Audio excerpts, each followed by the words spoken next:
ونعوذ بالله من شرور أنفسنا ومن سيئات أعمالنا.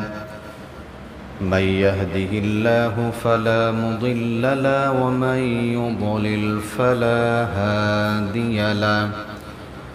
ونشهد أن لا إله إلا الله وحده لا شريك له.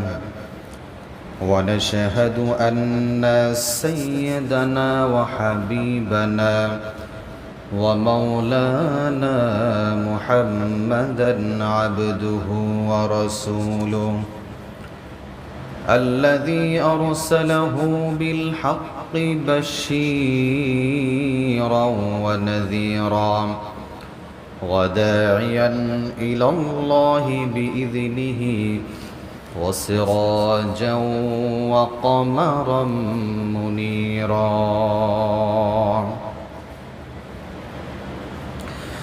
فقد قال الله تعالى في كلامه المجيد والفرقانه الحميد: أعوذ بالله من الشيطان الرجيم. بسم الله الرحمن الرحيم. كنتم خير أمة أخرجت للناس تأمرون بالمعروف وتنهون عن المنكر. وقال رسول الله صلى الله عليه وسلم: المسلم من سلم المسلمون من لسانه ويده. صدق الله المولانا العلي العظيم وصدق رسوله النبي الكريم ونحن على ذلك لمن الشاهدين والشاكرين. قالوا سبحانك لا علم لنا إلا ما علمتنا إنك أنت العليم الحكيم. وقال تعالى في شان حبيبه ومحبوبه: إن الله وملائكته يصلون على النبي يا أيها الذين آمنوا صلوا عليه وسلموا تسليما. اللهم صل على سيدنا مولانا محمد وعلى آل سيدنا شفيعنا محمد. اللهم صل على سيدنا مولانا محمد وعلى آل سيدنا شفيعنا محمد.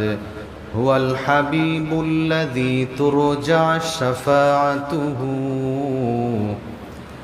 لكل هول من الأهوال مقتحم. اللهم صل على مولانا محمد وعلى آل سيدنا شفيعنا محمد. بلغ العلا بكماله كشف الدجى بجماله حسنت جميع خصاله. صلوا عليه وآله আলহামদুলিল্লাহ। মুআজ্জাজ মুহতারাম মুসাল্লিয়ান আযম, মহান আল্লাহ সুবহানাহু ওয়া তাআলার দরবারে লাখ কোটি শুকরিয়া আদায় করি, যিনি আমাদেরকে অত্যন্ত ভালোবেসে মহব্বত করে পবিত্র সালাতুল জুমাতে জুমার সালাত আদায়ের উদ্দেশ্যে আল্লাহর ঘর মসজিদে সকলের আগে বাগে আসার বসার তৌফিক দান করলেন। এই জন্য সেই মহান মনিবের দরবারে তারই শিখানো ভাষায় কালিমাতুশ শুকরিয়া আদায় করি, সকলেই পড়ি আলহামদুলিল্লাহ। দুরূদ ও সালাম পেশ করি সর্বকালের সর্বযুগের সর্বশ্রেষ্ঠ মহামানব রাহমাতুল লিল আলামিন সাইয়্যিদুল মুরসালিন খাতামুন নবিয়্যিন মুহাম্মদ আরবি বিশ্বনবী জনাবে মুহাম্মদুর রাসূলুল্লাহ সাল্লাল্লাহু আলাইহি ওয়াসাল্লাম। আরও একবার কৃতজ্ঞতা জ্ঞাপন করি যে আল্লাহ সুবহানাহু ওয়া তাআলা গত জুমাবার থেকে নিয়ে আজকের জুমাবার পর্যন্ত হায়াতে তয়্যিবা দান করেছেন, সুস্থ হালাতে রেখেছেন। আল্লাহর ঘর মসজিদে সুস্থ হালাতে সকলের আগে বাগে আসতে পেরেছি, এই জন্য আরও একবার কৃতজ্ঞতা প্রকাশ করি, পড়ি আলহামদুলিল্লাহ। প্রাণপ্রিয় মুসাল্লিয়ান ইকরাম, আমি আপনাদের সম্মুখে পবিত্র কোরআনুল কারীম থেকে একটি আয়াতে কারিমা তেলাওয়াত করেছি, সূরা আলে ইমরানের 109 নম্বর আয়াত। রাসূল করিম সাল্লাল্লাহু আলাইহি ওয়াসাল্লামের অসংখ্য অগণিত হাদিস থেকে একটি হাদিস শুনিয়েছি। এই আয়াত এবং হাদিসের আলোকে সংক্ষিপ্ত সময়ের মধ্যে আমলের নিয়াতে ইখলাসের সাথে কিছু আলোচনা করার চেষ্টা করব। আল্লাহ সুবহানাহু ওয়া তাআলা আমাদের সকলকে ধৈর্য সহকারে শোনার, বোঝার এবং জিন্দেগিতে আমল করার তৌফিক দান করুক, পড়ি আমিন। প্রাণপ্রিয় মুসাল্লিয়ান ইকরাম, যেই আয়াতে কারিমার উপরে ধারাবাহিক আলোচনা গত জুমায় শুনতেছিলাম, সেই আয়াতের ব্যাখ্যায় আরও কিছু আলোচনা আমাদের সামনে রয়েছে, সেই আলোচনাগুলো আমরা শুনব। সূরা আলে ইমরানের যেই আয়াতে কারিমার উপরে তাফসির আমরা শুনতেছিলাম, কুনতুম খায়রা উম্মাতিন উখরিজাত লিন-নাস। আল্লাহ সুবহানাহু ওয়া তাআলা বলেন, তোমাদেরকে উত্তম করে সৃষ্টি করা হয়েছে, উখরিজাত লিন-নাস, মানুষের কল্যাণের জন্য তোমাদেরকে সৃষ্টি করা হয়েছে। তা'মুরুনা বিল মারুফি ওয়া তানহাউনা আনিল মুনকার, তোমাদের কাজ হবে ভালো কাজের আদেশ দেওয়া, মন্দ কাজ থেকে বিরত রাখা। তো উত্তম জাতি আমরা, এর উপরে অনেক আলোচনা গত জুমায় আমরা শুনেছি, আজকের জুমায় এর উপর আলোচনা রয়েছে, যাতে করে একটা পরিপূর্ণ একটা আলোচনা থেকে কিছু শেখা যায়। এই জন্য যতটুকু অ্যানালাইসিস করা যায় একটা বিষয়ের উপরে সেটা করার চেষ্টা করছি, যাতে করে আমাদের কিছুটা হলেও বোধগম্য হয়, আলোচনা বুঝতে পারি, আমাদের নিজেদের জিন্দেগিতে কিছুটা উপকারী হয়। প্রাণপ্রিয় মুসাল্লিয়ান ইকরাম, এক হাদিসের ভিতরে আসছে, সহিহ আল আলবানী নবী আলাইহিস সালাতু ওয়াস সালাম বলেছেন,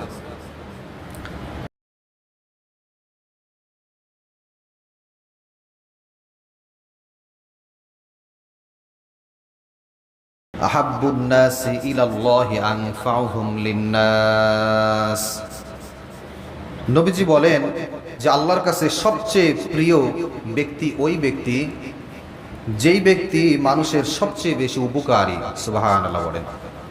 হাদিসের কথাগুলো বুঝবেন, নবীজি কি চমৎকার বাণীগুলো দিয়েছেন, এবং সুবহানাল্লাহ আলহামদুলিল্লাহ বলে সবে অংশীদার শরীক থাকার চেষ্টা করা।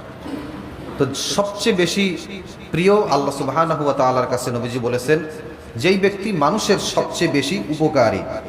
একটা হাদিসের ভিতরে 5টা কথা আসছে, খুব চমৎকার চমৎকার কথা। নবী আলাইহিস সালাতু ওয়াস সালাম আরও বলেন যে প্রিয় নেক আমলের ভিতরে, মানুষের প্রিয় নেক আমলের ভিতরে অন্যতম একটা নেক আমল হলো যে ব্যক্তি এক মুমিন আর এক মুমিনের হৃদয়ে আনন্দ প্রবেশ করানো।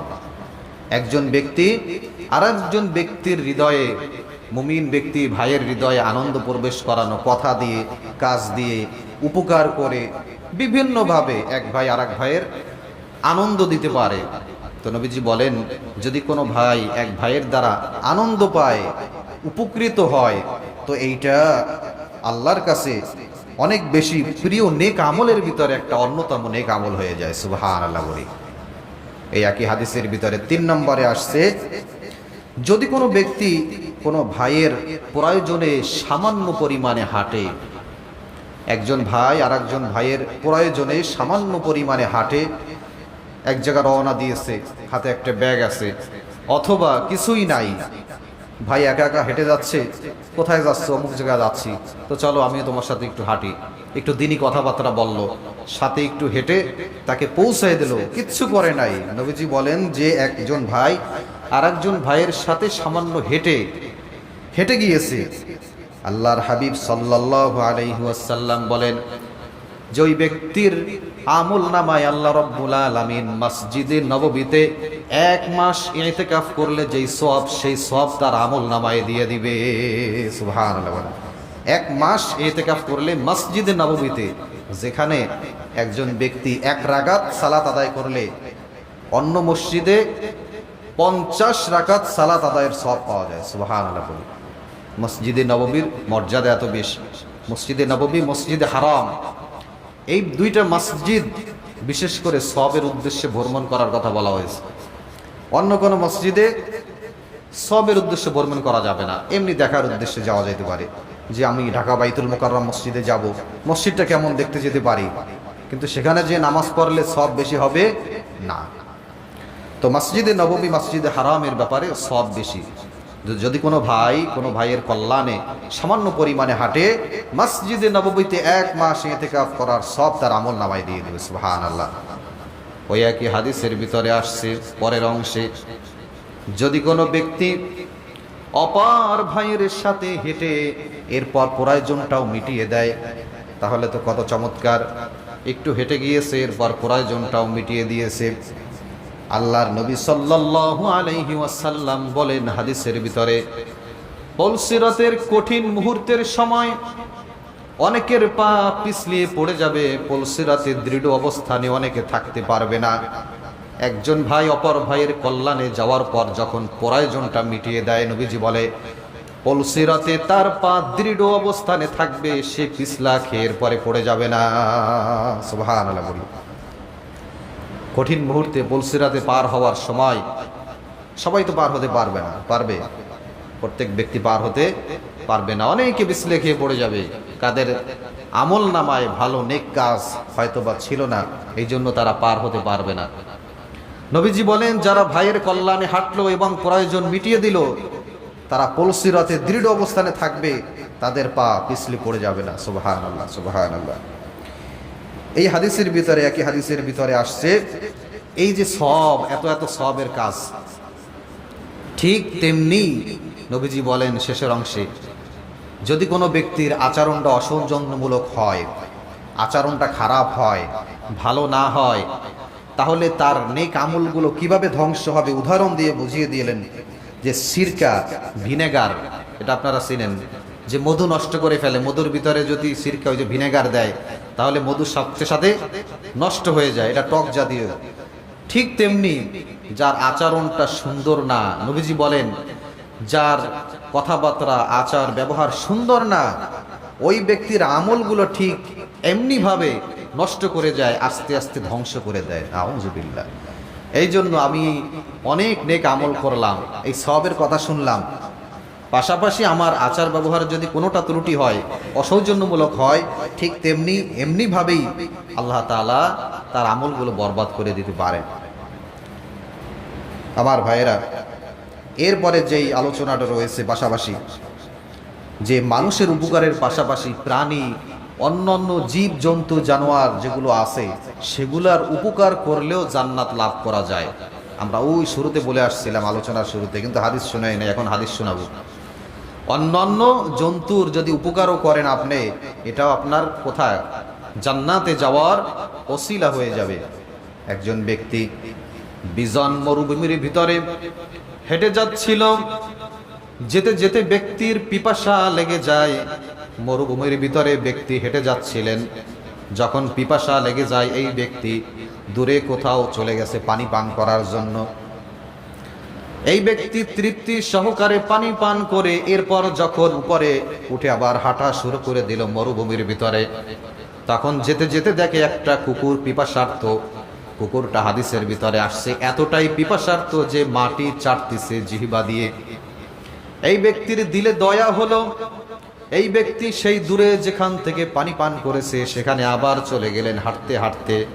যে তার পায়ের ভিতরে ছিল মুজা, সেই মুজাটা ভিজিয়ে এনে এরপর কুকুরটাকে পানি পান করালো। হাদিসের ভিতরে নবীজি বলেন, এই ব্যক্তিকে আল্লাহ সুবহানাহু ওয়া তাআলা তার জীবনের গুনাহগুলো মাফ করে খুশি হয়ে এই ব্যক্তিকে রব্বুল আলামিন জান্নাত দান করে দেবে। সুবহানাল্লাহ। পড়ি সহিহ বুখারীর হাদিসের বর্ণনা। আরবের একজন ব্যক্তি ছিল, একজন খারাপ মহিলা ছিল। এই মহিলা একদিন মরুভূমির ভিতরে দিয়ে হেঁটে যাচ্ছিলেন। আর একটা হাদিস শোনাচ্ছি আপনাদের। এই মহিলা যখন হেঁটে যাচ্ছিল, তার সামনে ঠিক এমনইভাবে একটা কুকুর দেখলেন, অত্যন্ত পিপাসার্থ, কাতর হয়ে আছে, মৃত্যুবরণ করবে এরকম একটা অবস্থা, ছটফট করতেছে। এই মহিলার দিলে দয়া হলো। এই মহিলা দূরে কোথাও কূপ ছিল সেখানে চলে গেল, যে তার শাড়ির যে আঁচল ছিল শাড়ির আঁচলটা ভিজিয়ে এনে এরপর এই কুকুরটাকে পানি পান করালেন। নবীজি বলেন, এই খারাপ মহিলার জীবনে যত গুনাহ ছিল আল্লাহ রব্বুল আলামিন এই মহিলাকে মাফ করে একেও সরাসরি জান্নাতে ঢুকিয়ে দিবেন। সুবহানাল্লাহ। ঠিক তেমনি আবার যদি কোনো ব্যক্তি কোনো জীবজন্তু জানোয়ারের প্রতি অসদাচরণ করে তাহলেও তার জায়গা জাহান্নামে। একজন ব্যক্তি আর এক হাদিসের বর্ণনা, একটা বিড়ালকে বেঁধে রেখে কয়েকদিন পানি খাবার না দিয়ে কষ্ট দিয়ে তারপর এই বিড়ালটাকে হত্যা করেছে একজন মহিলা। হাদিসের ভিতরে আসছে, নবীজি বলে যে বিনা কারণে এই বিড়ালটাকে বেঁধে রেখে পানি খাবার না দিয়ে হত্যা করার কারণে আল্লাহ রব্বুল আলামিন তাকে সরাসরি জাহান্নামের ভিতরে পাঠিয়ে দিবে। এই জন্য সদাচরণ করলে জীবের প্রতি জান্নাত পাওয়া যায়। আর যদি কোনো ব্যক্তি অসদাচরণ করে, এরকম কষ্ট দেয়, তাহলেও তার জন্য কোথায় যাওয়া লাগবে? জাহান্নামে যাওয়া লাগতে পারে। একজন সাহাবী এসে নবীজিকে বলতেছে, ইয়া রাসূলুল্লাহ, আমরা কি জীবের প্রতিও সদাচরণ করব, সুন্দর ব্যবহার করব? আমরা কি করি? রাস্তা দিয়ে হেঁটে যাওয়ার সময় কুকুর একটা দেখলে কিচ্ছু করে নাই, আমারে একটা লাথি না একটা ঢিল ছুঁড়ে মারি, এরকম স্বভাবের চরিত্র আমাদের ভিতরে আছে। তো নবীজি বললেন, নবীজিকে জিজ্ঞেস করলেন, ইয়া রাসূলুল্লাহ, আমরা জীবের প্রতিও সৌজন্যমূলক সুন্দর আচার ব্যবহার করব? তো নবী জবাব দিলেন, ফি কুল্লি কাবাদিন রতবিন আজরুন, অবশ্যই অবশ্যই তোমরা জীবের প্রতি সুন্দর আচরণ করবে, সুন্দর ব্যবহার করবে। সুবহানাল্লাহ। আমার ভাইরা, এরপরে সুন্দর আচার ব্যবহার মানুষের করতে হবে। সৃষ্টির সেবার অন্যতম বিষয় হলো হুসনুল খুলুক, উত্তম আচরণ করা, সদ আচরণ করা। এটা জান্নাত লাভের অন্যতম মাধ্যম।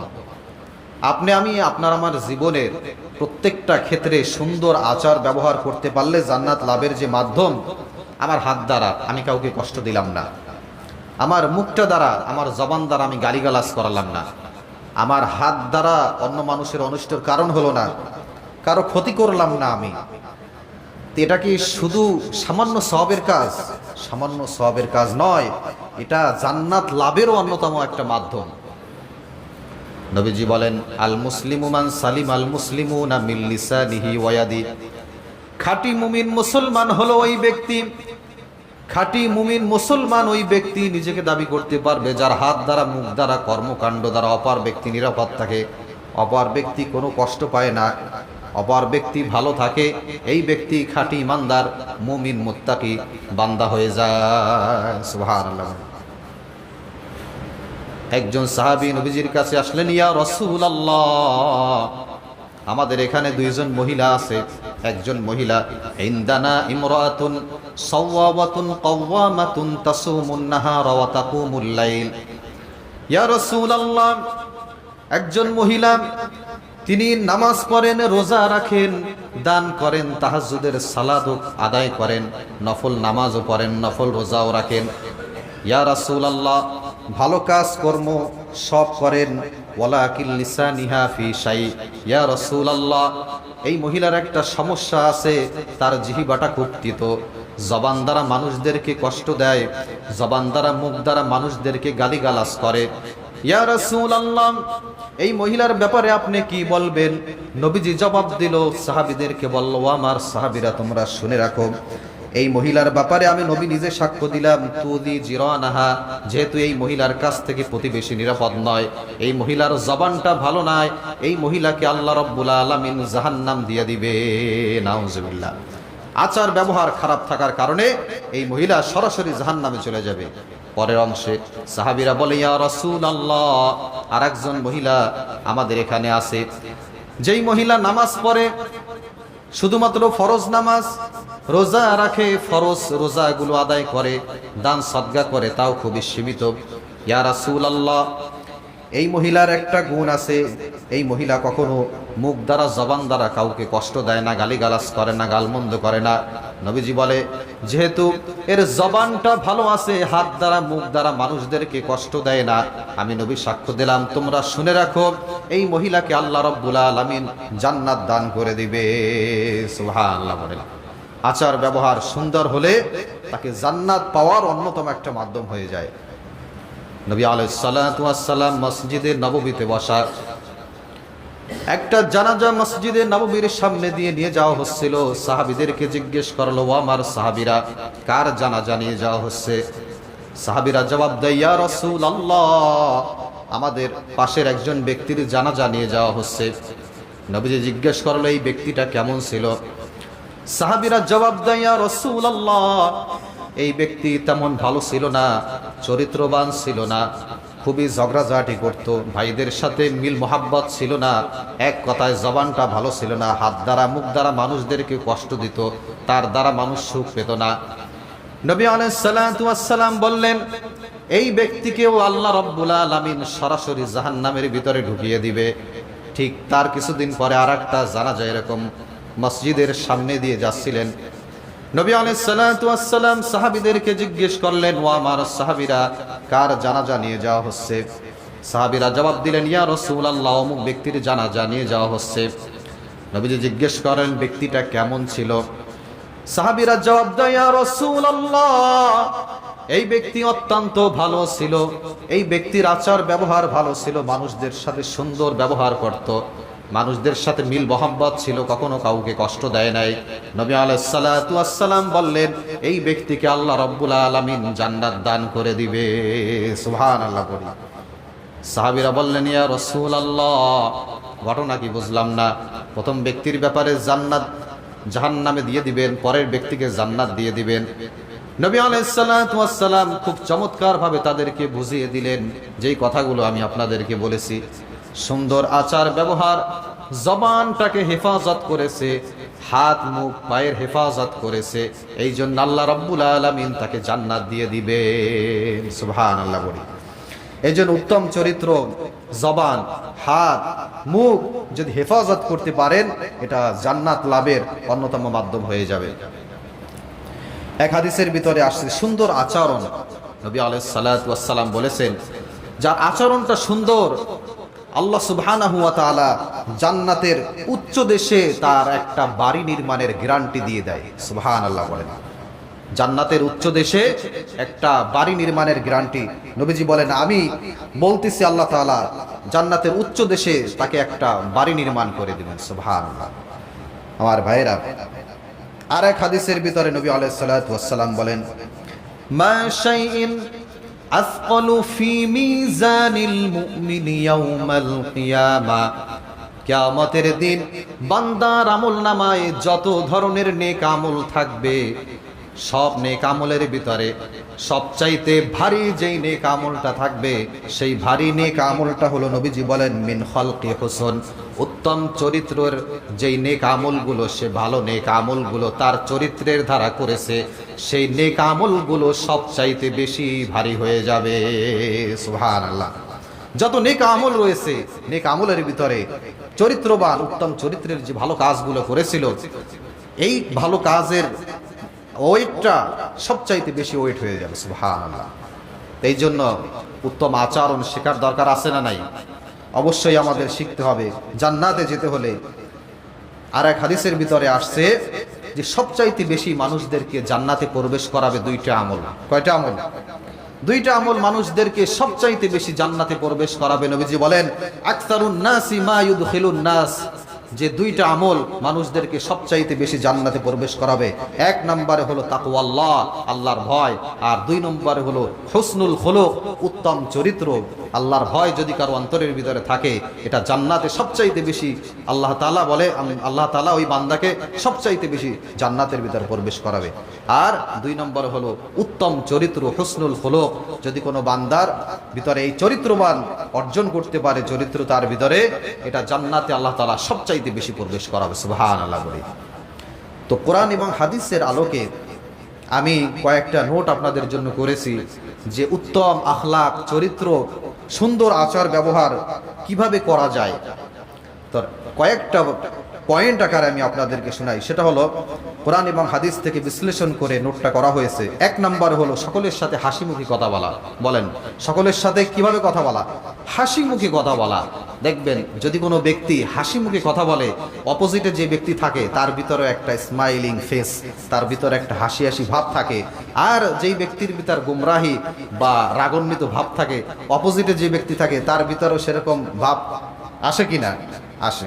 তো এই জন্য উত্তম আখলাক, সুন্দর আচরণ, চরিত্র অর্জন করার এক নম্বরে পন্থা, মাধ্যম হলো যে আপনি হাসি মুখে মানুষদের সাথে কথা বলবেন।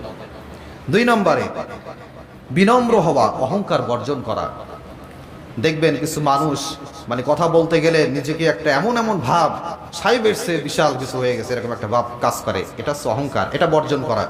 বিনয়ী হওয়া, কথা বললে তার সাথে সুন্দর আচরণ, সুন্দরভাবে কথা বলা, এটা হলো বিনয়ী। আর অহংকার যদি কোনো ব্যক্তির ভিতরে থাকে, নবীজি বলেন লাকড়ি কাঠ যেভাবে আগুন পুড়িয়ে দেয়, শেষ করে দেয়, নিঃশেষ করে দেয়, অহংকার যদি কোনো ব্যক্তির ভিতরে থাকে তার নেক আমলগুলা ঠিক এমনি শেষ করে দেয়। তিন নম্বরে এই জন্য কি হওয়া? অহংকার বর্জন করা, বিনয়ী হওয়া। তিন নম্বরে তর্ক পরিহার করা, মানুষদের সাথে তর্ক না করা। আল্লাহর নবী সাল্লাল্লাহু আলাইহি ওয়াসাল্লাম বলেন যদি কোনো ব্যক্তি নিজে হক এটা জানা সত্ত্বেও বিতর্ক না করে, তর্ক পরিহার করে, আল্লাহর নবী বলেন ওই ব্যক্তিকে আল্লাহ রাব্বুল আলামিন জান্নাতের পদদেশে একটি বাড়ি নির্মাণের গ্যারান্টি দিয়ে দেয়। সুবহানাল্লাহ বলেন। জান্নাতের পদদেশে একটা বাড়ি নির্মাণের গ্যারান্টি দিয়ে দেয়। কি হতে হবে? যে তর্ক করা যাবে না। আপনি যদি মনে করেন যে অল্প কথার ভিতরে এর কাছ থেকে আমি সমাধান পেয়ে যাব, বাস অল্পের ভিতরে সেরে যাবেন। আর যদি মনে করেন যে অল্পের ভিতরে পারা যাবে না, তাহলে তর্ক না করে অন্য পন্থা অবলম্বন করা। এটা ইমানদার মুমিন ব্যক্তির দায়িত্ব। কারণ যখনই আপনি তর্কে লিপ্ত হবেন তখনই এখানে গ্যাঞ্জাম ফাসাদ তৈরি হবে। আর যখনই গ্যাঞ্জাম ফাসাদ তৈরি হবে তখনই মারামারি হবে, কাটাকাটি হবে, যা আমরা আমাদের সমাজের ভিতরে প্রতিনিয়ত দেখে থাকি। তর্ক পরিহার করা, আইনি আশ্রয় নেওয়া, অন্য পন্থা অবলম্বন করা, অল্পের ভিতরে সরে যাওয়া। 4 নম্বর মানুষের আচরণে কষ্ট পেলে ধৈর্য ধারণ করা। এটা খুব কঠিন কাজ। কঠিন কাজ না?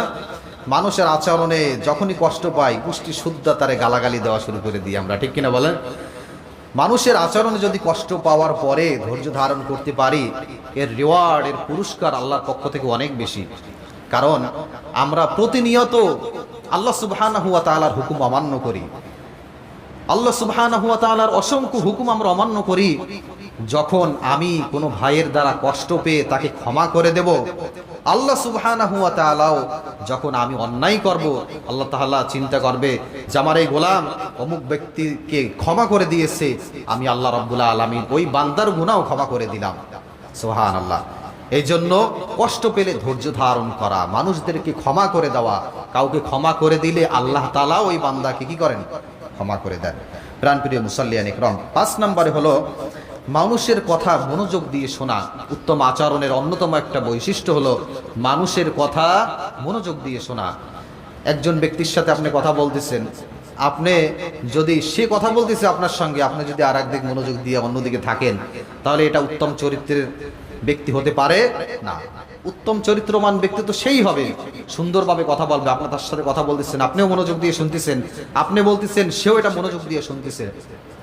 নবী আলাইহিস সালাতু ওয়াস সালাম মসজিদে বসা, এক বেদুইন আসছে, নবী আলাইহিস সালাতু ওয়াস সালামকে একটার পর একটা প্রশ্ন করতেছে, একটার পর একটা প্রশ্ন করতেছে। সাহাবীরা বিরক্ত হয়ে যাচ্ছে, নবীজি এর পরও কথা বলতেছে না, যে সে যা বলতেছে বলুক, নামাজের টাইমও হয়ে গেছে, কথা বলা শেষ হয়েছে, এরপরে তুমি বসো, নামাজ শেষ হওয়ার পরে তোমার কথার জবাব দেব, উত্তর দেব। সুবহানাল্লাহ, কি চরিত্র উত্তম, বিনয়ের সাথে তার কথাগুলো শ্রবণ করেছে। এই জন্য উত্তম চরিত্রের অন্যতম একটা মাধ্যম হলো যে মনোযোগ দিয়ে মানুষের কথাবার্তা শোনা। 6 নম্বরে হলো উপকার করলে মানুষের কৃতজ্ঞতা প্রকাশ করা, ধন্যবাদ জ্ঞাপন করা, জাযাকাল্লাহ দেওয়া। একজন মানুষ আপনার উপকার করেছে, আপনি সরাসরি উপকারে কৃতজ্ঞতা প্রকাশ করলেন না, আপনি হাঁটা দিলেন।